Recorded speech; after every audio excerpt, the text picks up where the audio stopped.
Hola, ¿qué tal? Bienvenido, bienvenida, bienvenide. Este es Espacio Diverso, una coproducción entre Justicia TV y el Consejo para Prevenir y Eliminar la Discriminación de la Ciudad de México, el COPRED. Este es un espacio para discutir, reflexionar, debatir sobre temas relacionados con el fenómeno discriminatorio en la Ciudad de México. Y esta nueva serie de programas que vamos a tener ahora al aire tiene el propósito de discutir el tema del racismo, porque de pronto hemos notado que existen dudas sobre si el racismo existe en México, sobre si en serio estamos hablando de prácticas que discriminen a las personas por su tonalidad de piel o por su pertenencia étnico-racial. De pronto se nos dice que no es racismo, sino que es clasismo, o que estamos hablando, que estamos hablando de ideas importadas que no existen en nuestro país. La realidad es que desde los trabajos que realizamos en el COPRED, sabemos que el racismo existe, sabemos que existen prácticas racistas, no solamente por el trabajo que realizamos y las denuncias que recibimos, sino porque tenemos datos que se desprenden de la encuesta sobre discriminación levantada en la Ciudad de México en agosto del 2021, en donde las personas que viven y transitan por esta capital del país nos dijeron que perciben que la mayor razón de la discriminación en nuestra ciudad es el tono o el color de la piel. Y el segundo lugar es el ser o pertenecer a una comunidad indígena. Esto es muestra de que en la percepción de las personas el racismo existe. Y por esa razón, pues hemos dedicado este esfuerzo que hacemos junto con Justicia TV a hablar sobre estas prácticas, a hablar sobre racismo. Y este es el primer programa a partir del cual queremos impulsar esta conversación y detonar esta reflexión social que tenemos que tener todas las personas y que invitamos a quienes nos están viendo el día de hoy en este programa a reflexionar y a meditar cómo viven el racismo o cómo han cometido conductas racistas, porque desafortunadamente somos una sociedad que hemos sido educada en este sistema de opresión. Y lo que buscamos con estos espacios es justamente desmontar esto que hemos venido aprendiendo social y culturalmente. Las razas no existen. Es una construcción cultural y esto es una base a partir de la cual discutiremos estos temas en estos programas. Y para montar el tema, tengo a dos personas que me acompañan el día de hoy, que me da muchísimo gusto recibirles. Nos acompaña Gilberta Mendoza, quien es asambleísta del Consejo del COPRED y es perita intérprete en su idioma materno, el náhuatl, en hospitales y en juzgados. Y también nos acompaña Abel Villanueva Hernández, activista afromexicano, colaborador de México Negro AC y Afrodescendencias MX. Gilberta y Abel, me da muchísimo gusto recibirles en este primer programa de montaje del tema del racismo. Y pues vámonos de lleno al tema. Abel, ¿en dónde nace el racismo? ¿Qué es el racismo? Bueno, la pregunta tendría que establecerse quizás en un punto de tiempo específico. El racismo nace cuando se estableció que existían las razas, ¿de acuerdo? Y que una raza era superior a otra o que una era inferior a otra. El, Creo que en México, para entender el racismo en México, quizás desde la perspectiva del movimiento afrodescendiente, es en el momento en el que se hizo creer que una persona por color de piel podía ser objeto de burlas y que eso era normal y que estaba establecido, ahí es cuando nace el racismo en nuestro país. En el caso de la población afrodescendiente, el racismo, se sumó a una xenofobia o con comportamientos xenofóbicos, porque no era simple el hecho de burlarnos de una persona que tenía un tono de piel oscuro, sino que se eliminaba su pertenencia mexicana, no existía en esta construcción del Estado-Nación de México, no existía la raíz africana. Entonces, no solo nos burlábamos porque era de un tono de piel oscuro, sino que también porque era extranjero, ¿no? Entonces, eso fue sumando factores por los que en los años 90 tuvimos los comportamientos que tuvimos en nuestro país. Y cómo es que hasta la década de los 2000 veíamos en México prácticas por parte de instituciones del Estado mexicano en contra, ¿no?, de personas afrodescendientes, como el hecho de que migración hiciera cantar a personas el himno nacional solo por no creerles que eran mexicanos cuando eran personas de Guerrero, Oaxaca o Veracruz. El, el racismo como tal en México, para entenderlo, comparto contigo cuando se dice, no, es que en México, o bueno, estas personas que sostienen que en México no existe el racismo, sino el clasismo. No, el clasismo en nuestro país es una consecuencia de este racismo institucionalizado que tuvimos en México. Porque, a ver, hasta hace no muchos años, y nosotros lo hemos dicho desde hace bastante tiempo, desde 2010, cuando empezamos a trabajar el tema de blackface, es a este país lo educó la televisión, ¿ok? Pero no se trata únicamente de culpar a las televisoras por crear los contenidos que creaban, sino también a que era algo que avalaba gobernación, ¿no? En su momento, porque todo lo que se transmitía en televisión en México era algo que pasaba por gobernación. Y si gobernación lo veía bien, se transmitía. Y si hoy empezamos a ver los contenidos que se crearon en México en los 60s, en los 70s y en los 80s, qué es lo que hoy, qué es lo que generó el pensamiento colectivo de hoy, pues nos damos cuenta que el racismo y las prácticas discriminatorias eran prácticas de Estado y era algo que estaba bien visto por el Estado. Entonces, para comprender el racismo en México, tenemos que irnos un poco al pasado, revisar qué es lo que vieron nuestros abuelos, qué es lo que vieron nuestros padres y finalmente qué es lo que nosotros vimos de nuestros padres. Porque si nos vamos a una pregunta, a responder esta pregunta en el hoy por hoy, el racismo nace en la casa, cuando vemos el tipo de comportamiento que pueden tener nuestros padres o en su, no podemos culpar a la escuela, sino que este tipo de comportamientos, este tipo de narrativas se aprenden en casa, es lo que ve uno en casa, desde el cómo mamá se expresa de la vecina, desde cómo mamá se expresa de las amigas, en fin, es una construcción de factores. Por supuesto, cómo se va replicando todo esto, ¿no? Y lo que ponías, ¿no? El tema de la televisión, el tema de la publicidad, que de pronto ves la publicidad llena de personas blancas que pues son la minoría en nuestro país y que no representan a las personas que estamos consumiendo, ¿no? Y nos dicen, no, es que es aspiracional, pero ¿por qué tendríamos que aspirar a la blanquitud, ¿no? O sea, me parece que ahí es donde justo nos están clasificando como aspirar a ser blanco, a ser rubio, ¿no? Es a lo que tendríamos que tender todas las personas, ¿no? Y algo que dijiste súper importante, a ver, que quiero subrayar, es que el clasismo es consecuencia del racismo, ¿no? Y que justo esto tiene que ver con el acceso a oportunidades y cómo las personas, dependiendo de su tonalidad de piel o de su pertenencia étnico-racial, acceden o no a oportunidades, y esto en las escalas de movilidad social, pues está muy visibilizado. Hay estudios del Colmex, hay estudios de Oxfam, hay un estudio importantísimo que se llama Por mi raza hablará la desigualdad, de Oxfam, que justamente nos muestra que además de la tonalidad de piel o de la pertenencia étnico-cultural, las mujeres racializadas son quienes menos oportunidades tienen. Y justo con esto quiero pasar contigo, Gilberta. También, de acuerdo con la encuesta sobre discriminación de la Ciudad de México, tenemos tono de piel, ser indígena y ser mujer. Son los tres primeros lugares de la percepción de la discriminación.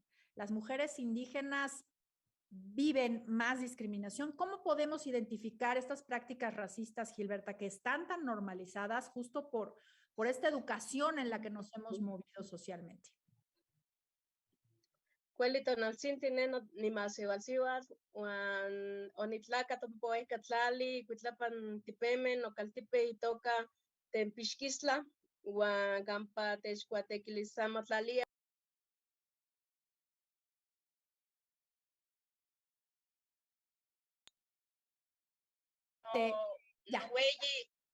Noweyi kaltipe itoka Cuitlaxcuapan.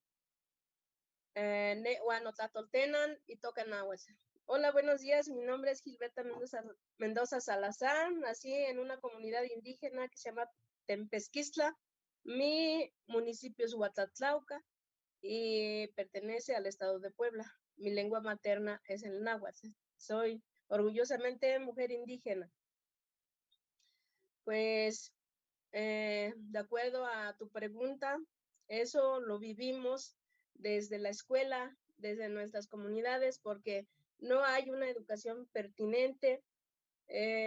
Nuestros maestros son monolingües en español, nosotros monolingües en nuestra lengua materna. Entonces es difícil comprender las materias desde ahí. Nos damos cuenta de la discriminación, la exclusión que vivimos, y de ahí pues llegamos a la ciudad, grandes limitantes que hay, nos enfrentamos a tantos retos, como por ejemplo, pues muchas mujeres indígenas quieren estudiar, no se puede porque aquí pues todo se compra, todo se paga la renta, comprar tortillas, agua. Entonces, la discriminación, por ejemplo, si yo quiero trabajar en una empresa, siempre ponen ahí su letrero que debe de tener buena estatura, y yo solo mido unos 50. Entonces, desde ahí la exclusión, discriminación por nuestro color. Además, debe de ser bonita, no, y blanca, como ya lo comentaste. En donde podemos laborar solamente pues es como empleadas domésticas, y sufrimos discriminación en la salud, porque como no nos expresamos bien en español, entonces, claro, las trabajadoras sociales, las que se encuentran en trabajo social, no nos entienden, nos mandan por otro lado, nos mandan por todos lados, andamos ahí, y muchas mujeres tienen a sus bebés en los pasillos, en los patios, y por ejemplo, en restaurantes tiene que tener buena presentación, si no, no puede trabajar ahí.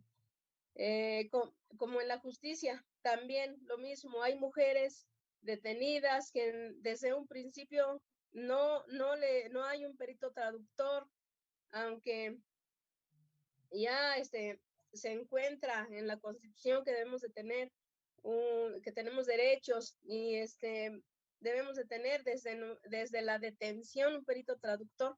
No, nuestros derechos son violados.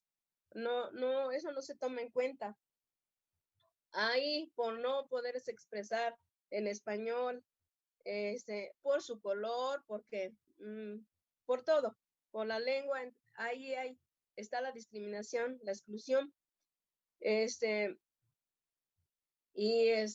como ya lo comenté, en las escuelas, muchos migrantes residentes hoy en la Ciudad de México, niños desertan, jovencitos desertan, porque hay esa discriminación. En los maestros muchas veces piensan que, o sea, el pertenecer a una comunidad indígena es sinónimo de ignorancia, de sucio, de que nuestra lengua no sirve. Perdón, es más, la desconocen, no saben, entonces piensan que el niño, la niña no participa es porque es tonto, no quiere hablar porque no sabe. Como a mí me pasó, la verdad, en la escuela, ay, perdón, una profesora me hace una pregunta que la verdad hasta hoy nunca la entendí, solo me quedé parada y nunca contesté, pues ya se imaginarán las burlas, los niños, y empezaron, pinche burra, pinche negra, y eso, bueno, yo me encontraba en otra comunidad más grande que la mía, pero era una comunidad. Entonces, el miedo o sea, cuando yo los veía, me agachaba, les tenía miedo. Entonces, es lo que pasa con los niños hoy en la escuela. No sé si recuerdan hace poco, en algún estado, en Guerrero, no recuerdo bien, quemaron a un niño por su color, por hablar su lengua. Entonces, imagínense, o sea, qué difícil para una persona que habla una lengua, que tiene otra cosmovisión, otra forma de pensar. Se nos educa con respeto a la naturaleza, a todo, a estar en armonía, en complementariedad con todos, tratar de estar bien, y llegas a un lugar de donde te discriminan, te excluyen por tu color de piel, porque hablas otra lengua, se piensa que no sirve, que, no nos va a servir en la vida, que no, mejor hay que aprender español. Ay, creo que por el momento es lo que se me viene a la mente. No, muchas gracias, Gilberta. La verdad es que creo que colocas un montón de temas muy importantes. El tema de la lengua, ¿no? Que siempre es un obstáculo muy grande para las personas indígenas, que se piensa que como no hablan bien el español, no entienden, ¿no? O son tontas, como tú mismo decías, ¿no? O sea, el hecho de que no estén hablando bien el idioma español ya automáticamente hace que otras personas que no hablamos otra lengua, en este caso otra lengua indígena, ¿no? Ustedes que son bilingües y quienes son monolingües piensan que ustedes son las personas que no entienden o que no son suficientemente inteligentes. Se nos olvida que las personas indígenas que hablan español o castellano son bilingües y están hablando en una lengua extranjera, como cuando yo voy y trato de hablar inglés en otro espacio, ¿no? Eso es lo que está sucediendo, ¿no? Entonces, eso es bien importante, pero además el tema de la diferencia cultural, porque las lenguas pues vienen asociadas, y tú también ahorita justo subrayo lo que tú estás diciendo, ¿no, Gilberta?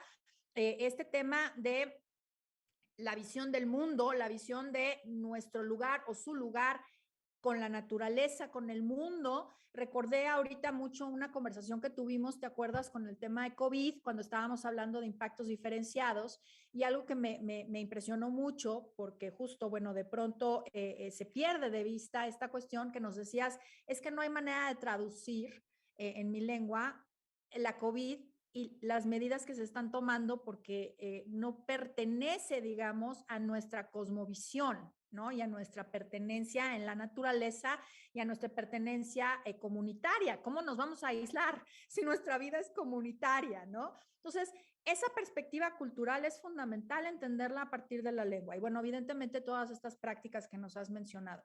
Vamos a hacer un corte, pero algo que también quiero subrayar y que también dijiste, y me parece que es con lo que me gustaría que regresáramos, esto, ser bonita asociado a ser blanca. Cómo este sistema racista nos indica un sistema de valores en donde vamos a clasificar a las personas. O sea, las personas blancas son las personas bonitas, son las personas exitosas, son las personas inteligentes, mencionaste también, son las personas no sucias o limpias, son las personas no ignorantes, ¿no? Y eso es una construcción cultural a partir del racismo que existe, y vamos a seguir hablando de ello. No le cambien, estamos en Espacio Diverso. Pues estamos de vuelta aquí en Espacio Diverso y estamos hablando sobre racismo. Esta conversación que necesitamos tener como sociedad, esta conversación urgente que necesitamos poner sobre la mesa para empezar a dejar de normalizar conductas racistas que se replican en todos los espacios y también de manera arraigada en nuestras normas sociales, culturales, jurídicas, etcétera. Y justo sobre esto, Abel, querías platicarnos sobre el racismo institucional. Un poco ya nos habías adelantado en tu anterior intervención, pero justo entrar a hablar sobre qué significa esto, y si tienes un espacio de explicar a las personas que nos están viendo algo que mencionaste y que creo que es importante hablar de ello, del blackface, porque creo que es una parte que tú mencionaste como relevante para el trabajo que haces desde Huella Negra. México Negro. Ya te cambié de organización. México. Ya me cambié. Perdóname. No te preocupes. Son grandes amigos también los de Huella Negra y es un trabajo también muy aplausible. Bien, con respecto, bueno, cuando nosotros empezamos a abordar el tema de blackface fue en el 2010, cuando se hizo el Mundial de Sudáfrica, que, bueno, esta televisora gigante que tenemos en este país tuvo a bien acondicionar como su estudio para hablar del Mundial en Sudáfrica, una aldea africana, o lo que concibían ellos como una aldea africana, con actores blancos en su mayoría, a los cuales pintaron de negro, les pusieron pelucas muy rizadas, unos huesitos aquí para que los adornaran. No, una cosa al puro estilo de televisión de 1960, ¿no? Pero eso estaba sucediendo en el 2010. Y nuestra inquietud era porque en ese momento todavía el movimiento afro no saltaba al escenario nacional. Entonces nuestras luchas seguían siendo muy regionalizadas. Todavía no lográbamos empatar del todo como que los 4 principales estados en donde había movimiento afro, ¿no? Que era Veracruz, Coahuila, Oaxaca y Guerrero. Entonces ahí empezamos a abordar el blackface, pero desde la perspectiva de cuál es su consecuencia en la sociedad mexicana, ¿no?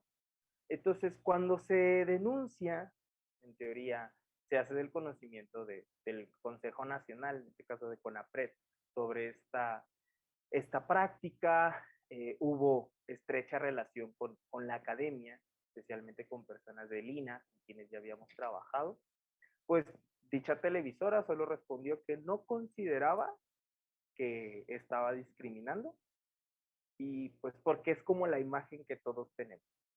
Y ahí fue donde saltó esta preocupación. La imagen que todos tenemos en México sobre lo afro. Es la imagen que se ha construido en México sobre lo afro. Porque si tú te vas a las regiones afros del país, pues no es esa la imagen.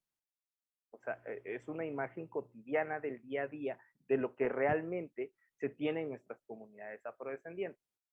Y cuando empezábamos a trabajar con instituciones del Estado mexicano a partir de 2011, nos topábamos con 2 visiones.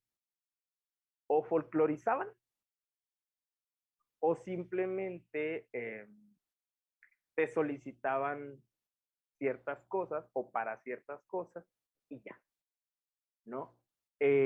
No empezábamos a ver realmente un trabajo de las instituciones, bueno, no todas, hubo algunas que sí se aventaron con nosotros a estar en campo, recorriendo comunidad por comunidad y comprendiendo nuestras realidades conforme a lo que veíamos en nuestro día a día, ¿no? En la personal resalto 2, que son el Consejo Nacional para Prevenir la Discriminación y el Instituto Nacional de Antropología e Historia. Sin embargo, conforme van pasando los años, 2015, 2016, 2017, ya entrados en el decenio, pues hablábamos sobre que era primordial para esta verdadera integración de las poblaciones afrodescendientes que las personas afros empezaran a incursionar en las instituciones del Estado mexicano y que tuvieran esta voz y este voto dentro de las instituciones, porque íbamos a partir de algo muy importante, que es la experiencia vivencial, y que no significa que a veces, y ese es un error que cometen muchas instituciones del Estado mexicano, es creer que como ya nuestro discurso se escucha bonito y ya fuimos a Coajimalpa a tomarnos la foto, pues ya tenemos un discurso bastante pertinente, ¿no? O sea, ya hablamos con las poblaciones afrodescendientes de manera pertinente, pero falta la pertenencia.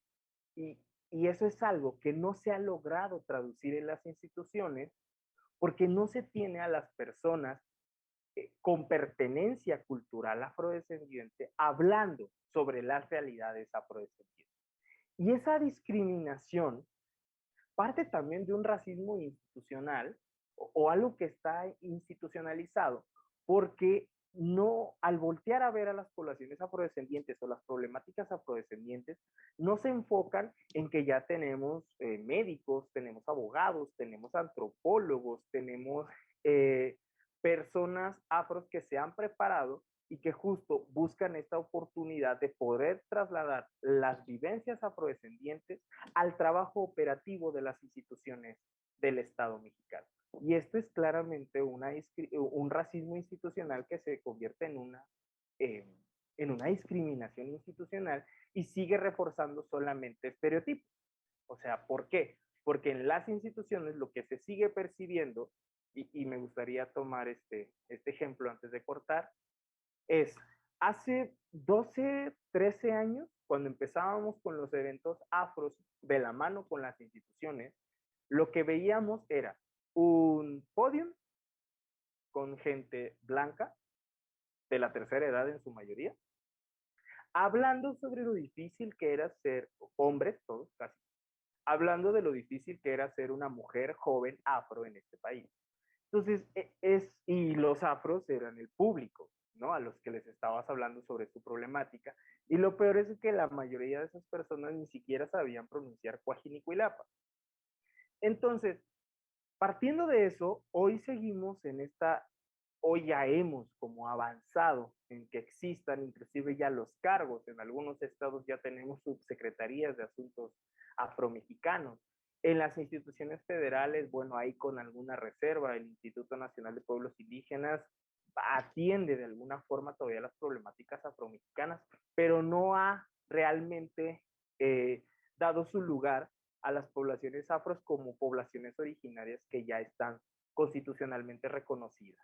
Eh, este racismo institucional lo seguimos viendo, se ha logrado mitigar un poco, pero desgraciadamente, como todo, y esto no va en cuestiones políticas ni nada, cada vez que existen cambios de gobierno y cambios de las instituciones, pues hay evidentemente cambio de personal.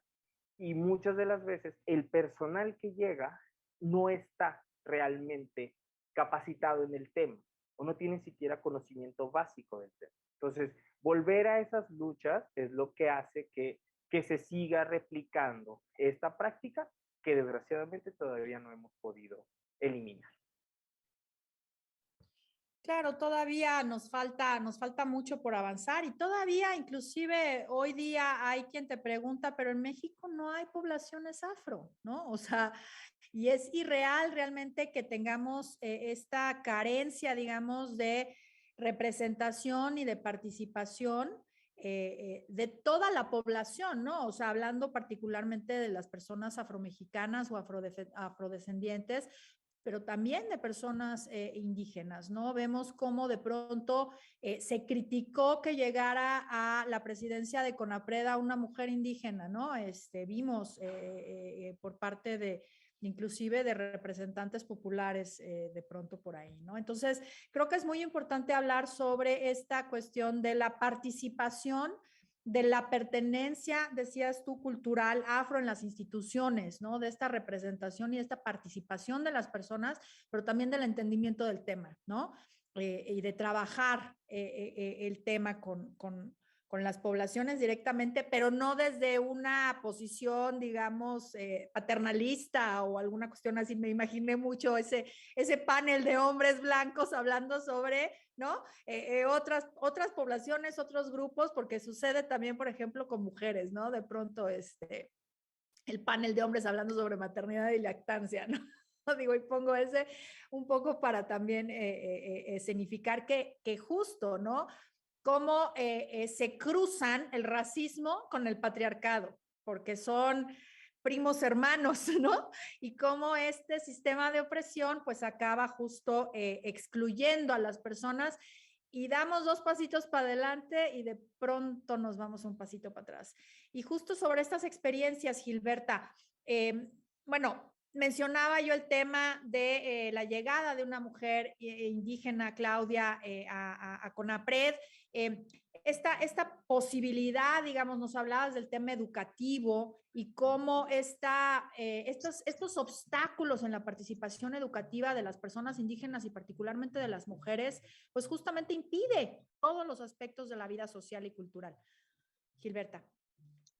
Ah, así es, yo les quiero, pues, a mí sí me preocupa la educación, porque yo me doy cuenta aquí en la Ciudad de México cuando llegamos, pues por discriminación y exclusión muchos desertan, ya no van a la escuela porque sus maestros les dijeron que tenían que llevarlos a un psicólogo o hasta con un psiquiatra porque no entendían, no participaban.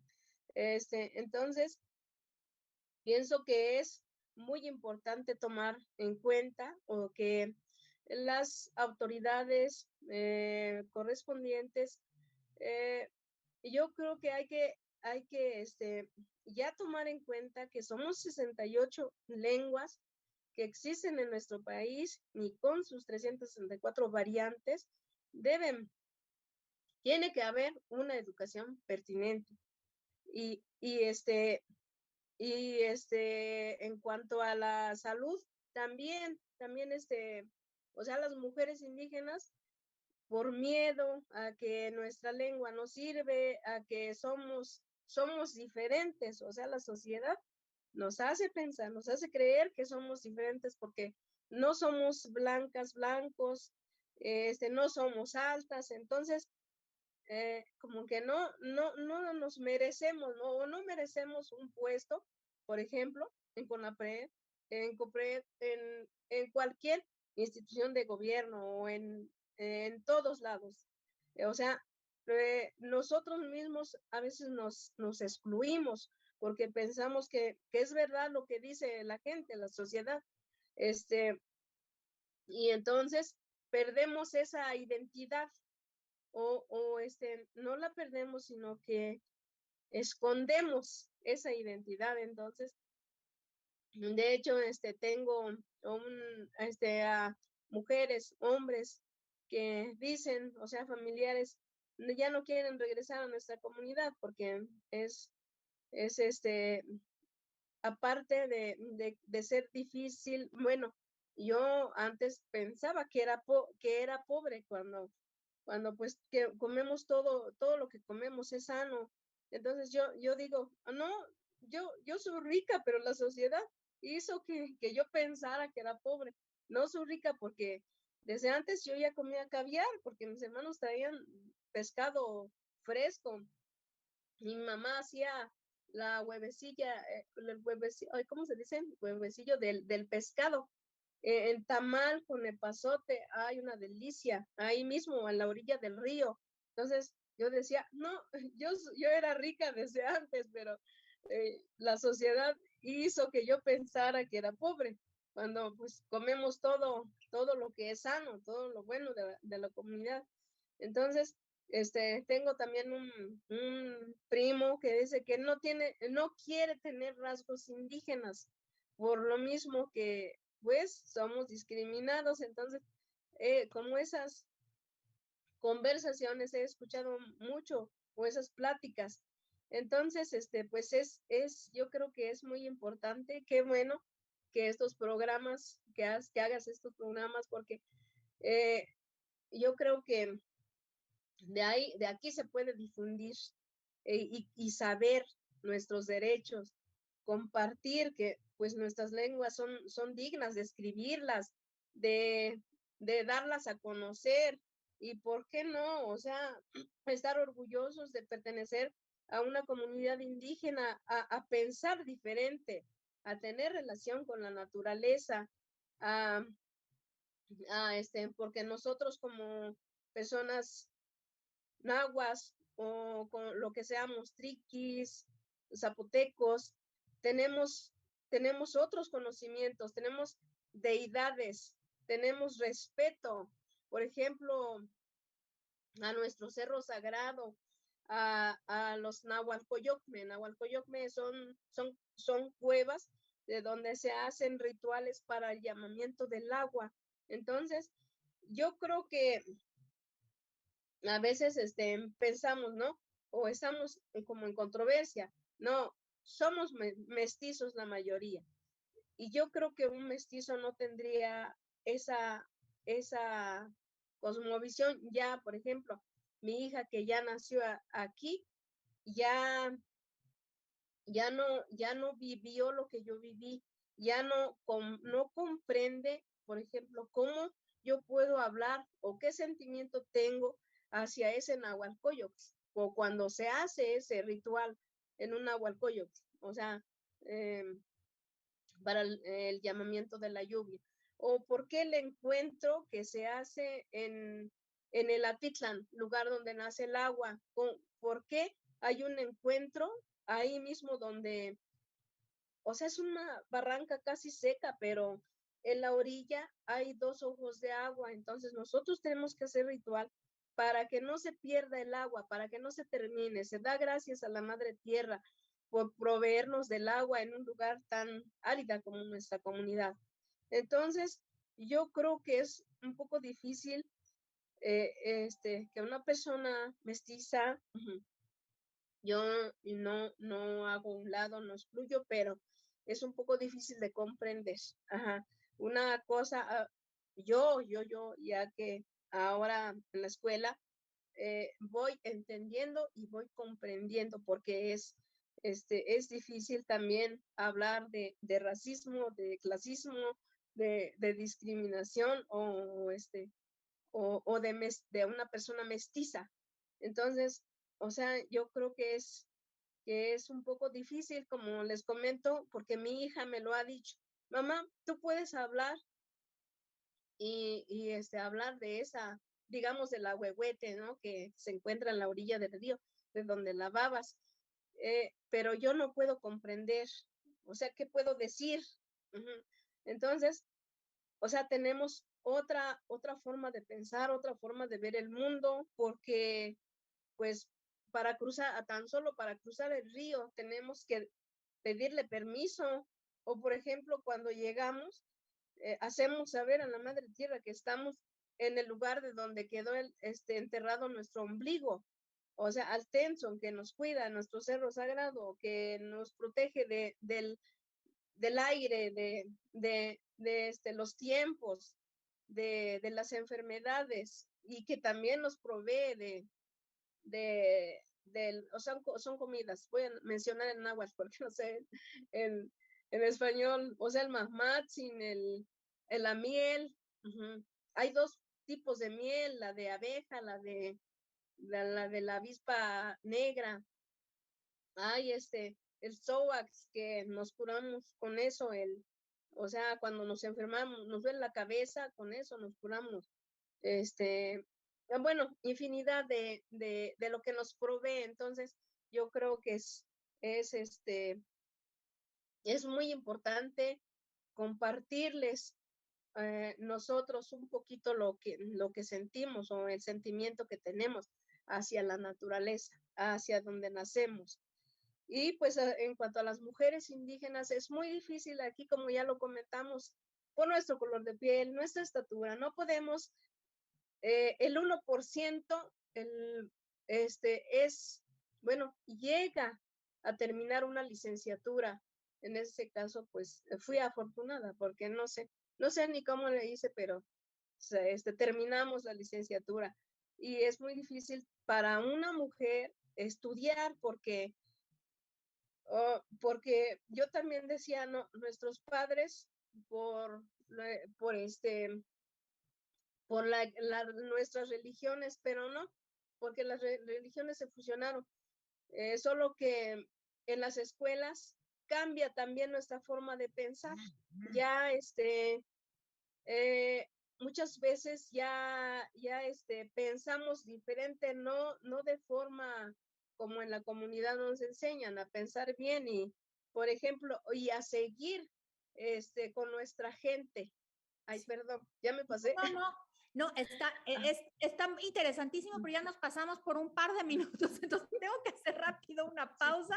Por eso me había yo quedado con todo lo que nos estás explicando, porque justo me parece que esta visión y esto que nos compartes, ¿no? O sea, no es un tema solamente, insisto, de idiomas, ¿no? De que se hable una lengua u otra, sino de esta cosmovisión y de este entender el mundo de maneras distintas.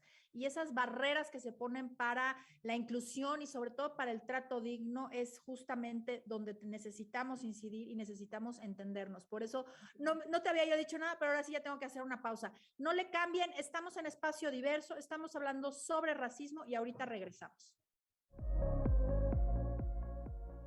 Bien, pues estamos de vuelta en Espacio Diverso y estamos hablando sobre racismo con una conversación muy interesante. Gilberta nos compartía pues partes muy íntimas, digamos, de su familia y de su relación personal con la naturaleza y creo que justo escucharnos, hablar, empatizar entre todos, todas, todes, ¿no? Creo que eso nos hace mucha falta. Y bueno, pues en este corte me gustaría que platicáramos ¿cómo podemos contribuir desde estos distintos sectores de la sociedad para evitar esta reproducción de prácticas racistas? Abel.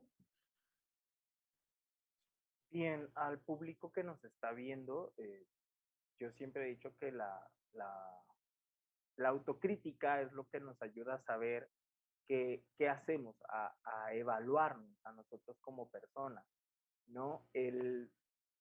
Dentro de lo que nosotros vemos con el movimiento afro, para poder generar este cambio cultural, definitivamente se necesita un trabajo en el que solo tenemos que sumar esfuerzos, sumar y sumar y sumar.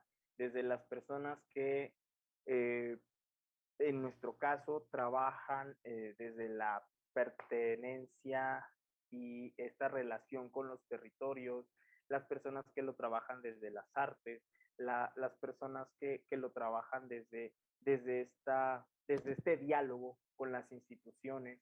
El, el tema del racismo en México desgraciadamente no va a acabar pronto, porque la sociedad mexicana eh, se encuentra afectada en muchos sentidos y cada vez van saliendo más problemas dentro de estas convivencias que tenemos.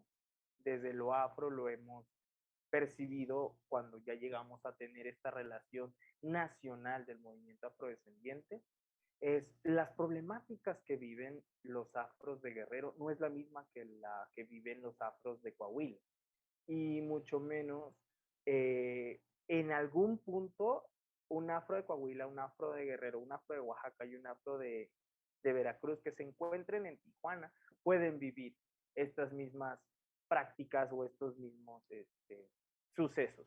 Sin embargo, comprender la diversidad de nuestro país es lo que nos va a ayudar a saber que somos diversos de nacimiento, por naturaleza somos diversos y que existen distintos contextos, los rurales, los urbanos, y que a eso le tenemos que ir sumando una serie de factores que o agudizan o disminuyen en parte el impacto del racismo. En el caso de lo afro, y que bueno, en este caso, Geraldine, tú como presidenta, pues lo podrás ver, la Ciudad de México es una ciudad tan compleja y tan llena de contrastes que cuando una persona indígena o afro te comparte su vivencia, bueno, no te parece alejada porque es algo que ves día con día, pero cuando se lo platicas a una persona en la calle, simplemente no lo entiende porque su contexto inclusive de la ciudad a veces se limita a una alcaldía o a una colonia. Y la Ciudad de México es tan diversa, es tan compleja, que no te puedes a veces creer la cantidad de prácticas discriminatorias y racistas que se llegan a dar en esta ciudad. En los últimos días, en redes sociales nos dimos cuenta sobre una práctica discriminatoria, racista, en un establecimiento de la Ciudad de México, pero ojo, en una alcaldía, en una colonia muy específica, en la que podemos hablar de que no es el único caso, ¿de acuerdo? Y que por ese tipo de situaciones difícilmente se van a replicar en otra alcaldía, en otra colonia de la Ciudad de México, ¿no? Comprender eso, o sea, al darnos cuenta desde la Ciudad de México, en este momento que somos una ciudad sectorizada, claramente diferenciada, a veces por una sola avenida, es lo que nos va a ayudar a saber cómo, cómo es que hemos fracasado, y lo digo así, cómo es que hemos fracasado como sociedad. En este caso, como sociedad mexicana o sociedad capitalina, aquellos que llegamos a vivir a la Ciudad de México, bueno, cómo es que hemos fracasado en esta integración y en este respeto entre unas personas y otras. Sin duda, esta cuestión de la ciudad sectorizada, creo que justo es una imagen que de pronto se nos da y que inclusive estuvo muy latente en las elecciones pasadas, con las elecciones de alcaldías, cómo la gente empezó a señalar de manera negativa esta idea, ¿no? Habemos unos de un lado y otros del otro, ¿no? Y somos diferentes, casi, casi, ¿no? Y justo era algo que nos preocupaba mucho desde COPRED y que justo necesitamos trabajar en ello y sobre todo trabajar en esta perspectiva de interculturalidad. O sea, creo que justo todos, todas siempre decimos, o sea, la diversidad suma, el hecho de conocernos, de reconocernos, que somos distintos, que somos diversos, está bien, ¿no? O sea, el chiste es entender que esa no puede ser jamás una razón para diferenciar, para negar derechos, para generar violencias, ¿no? O para obstaculizar accesos a oportunidades como nos platicaba Gilberta. Gilberta, me gustaría ahora regresar contigo para esta última reflexión. ¿Cómo podemos contribuir para evitar esta reproducción de prácticas racistas? Pienso que la verdad también tengo controversia en el trabajo porque es muy importante sensibilizar a los eh, empleados ¿cómo se dice? Empleados de, bueno, que trabajamos en alcaldías. Funcionarios públicos. Funcionarios. Exacto. Porque desde ahí se trabaja con población indígena.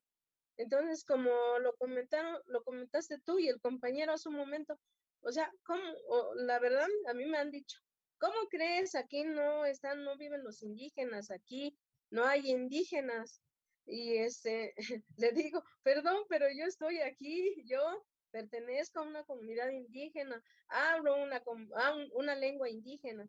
Entonces, yo creo que es muy importante desde sensibilizar a los empleados de gobierno, al menos, como yo les comparto, al menos no referirnos a nuestras lenguas indígenas como dialectos, porque es lo que siempre es lo que ellas dicen, no, tú hablas un dialecto, ¿verdad? Bueno, a mí ya no me ofende, pero a veces sí, porque son personas que tienen conocimiento, son personas preparadas. Entonces, ¿cómo no pueden saber o por qué y lo dicen de una forma peyorativa, o sea, una forma que, como diciendo, no, ya no hay personas indígenas, no hay. Entonces, yo creo que pasa lo mismo en cuanto a la educación, porque los maestros desconocen que hay otras lenguas y en qué contexto pues no hay una educación pertinente. Yo creo que tienen que conocer de qué contexto provenimos, o de dónde somos, de qué estado, o si hablamos alguna lengua, para poder comprender por qué el niño o la niña no quiere participar y que no deserte de la escuela, porque por eso hay jovencitas de 14, 15, 16 años que no estudian, ya no quieren estudiar por lo mismo.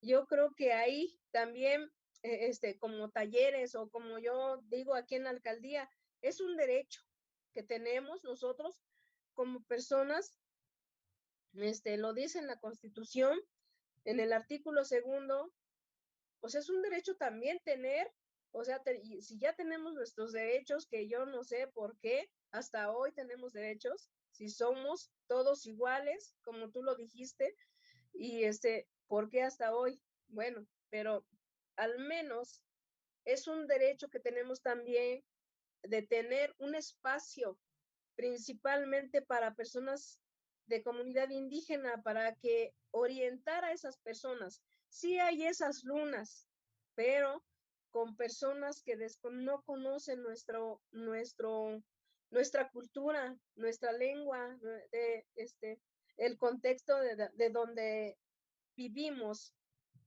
Entonces, es muy difícil. Aquí en la alcaldía me he encontrado a dos mujeres indígenas casualmente, ahí afuera.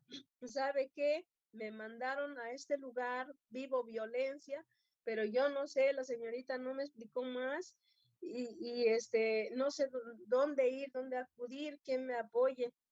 Yo digo, si se supone que en la luna, ¿no? Aquí, bueno, entonces ya entré, les expliqué que es una persona que habla una lengua indígena.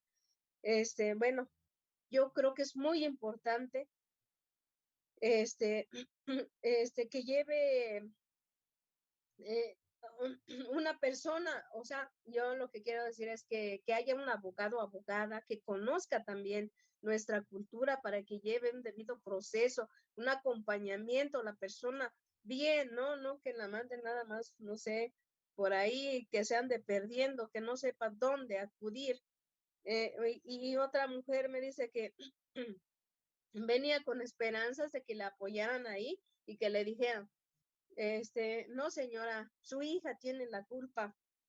Entonces dice que todo lo que venía construyendo o sea, que le iban a apoyar, todo se derrumbó, se decepcionó porque no hubo ese apoyo. Entonces yo creo que desde ahí, sensibilizando, dando talleres principalmente a las personas que, que se encuentran laborando en esos espacios.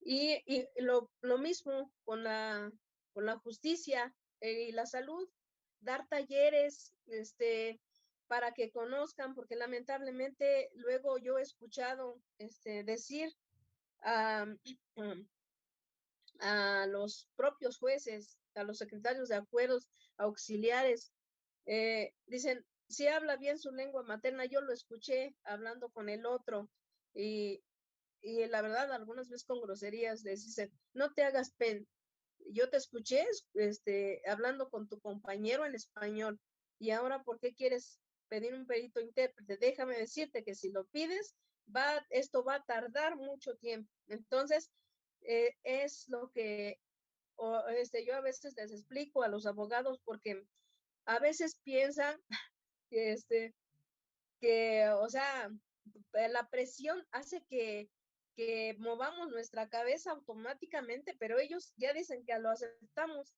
cuando no es así. Perdón, que me pasé.